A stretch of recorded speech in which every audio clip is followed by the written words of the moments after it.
पश्चिम बंगाल में अगले साल होने वाले विधानसभा चुनावों से पहले मतदाता सूची के विशेष गहन पुनरीक्षण यानी एसआईआर ने राजनीतिक माहौल गर्म कर दिया है।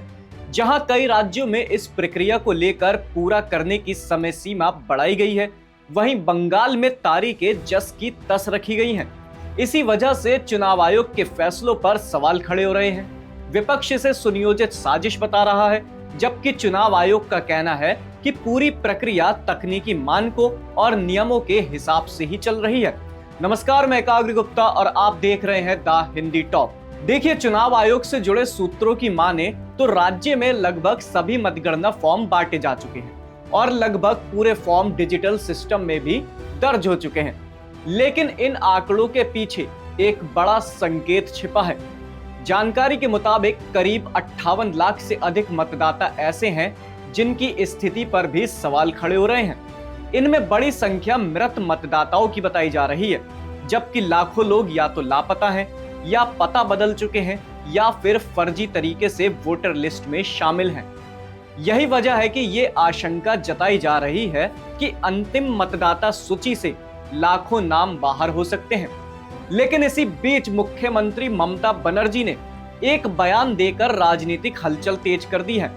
उन्होंने कहा कि अभी तक उन्होंने एसआईआर फॉर्म नहीं भरा है। उन्होंने कहा कि उन्हें नागरिकता साबित करने के लिए किसी फॉर्म को भरने की जरूरत नहीं है। ऐसा करना उनके लिए अपमान की बात है। ममता बनर्जी ने कहा, जब वह वर्षों तक सांसद, केंद्रीय मंत्री और 3 बार मुख्यमंत्री रह चुकी हैं, तो अब उनसे नागरिकता साबित करने की मांग करना असंगत है। उनके शब्दों में ये प्रक्रिया उन्हें सम्मान के बजाय अपमान का एहसास कराती है। वहीं इसके साथ ही ममता बनर्जी ने हाल ही में कृष्णनगर में रैली के दौरान बीजेपी पर बड़ा हमला किया था। उन्होंने कहा, केंद्र सरकार 2026 में होने वाले विधानसभा चुनाव से पहले मतदाता सूची में बड़े पैमाने पर गड़बड़ी करना चाहती है। उन्होंने कहा कि बीजेपी सीधे तौर पर मतदाता सूची से 1.5 करोड़ वोटर्स का नाम हटाने की साजिश रच रही है। रैली में उन्होंने धमकी देते हुए कहा कि अगर एसआईआर प्रक्रिया के दौरान एक भी योग्य मतदाता को बाहर किया गया तो वह अनिश्चितकालीन धरने पर बैठ जाएंगी। अब आपको बताते हैं चुनाव आयोग की ओर से इस पूरे विवाद पर क्या स्थिति स्पष्ट की गई। आयोग के अनुसार मुख्यमंत्री, प्रधानमंत्री और अन्य संवैधानिक पदों पर बैठे लोगों को मार्क्ड इलेक्टर की श्रेणी में रखा जाता है। इस श्रेणी के लोगों को सामान्य नागरिकों की तरह एसआईआर फॉर्म भरने की कानूनी बाध्यता नहीं होती। आयोग का कहना है कि ममता बनर्जी को फॉर्म भरने की जरूरत नहीं है, क्योंकि उनका नाम इस विशेष श्रेणी में स्वतः शामिल है। बता दें कि बंगाल में अब तक कुल मतदाताओं की संख्या 7,66,37,529 है। एसआईआर की प्रक्रिया के दौरान 58,08,232 मतदाताओं की कोई जानकारी सामने नहीं आई।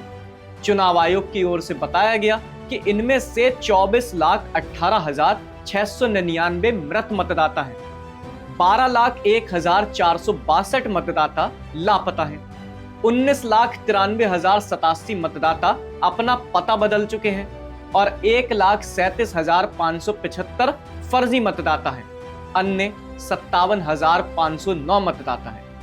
हाल ही में 12 राज्यों में एसआईआर की समय सीमा बढ़ाई गई, लेकिन बंगाल में तारीखें जस की तस रखी गई।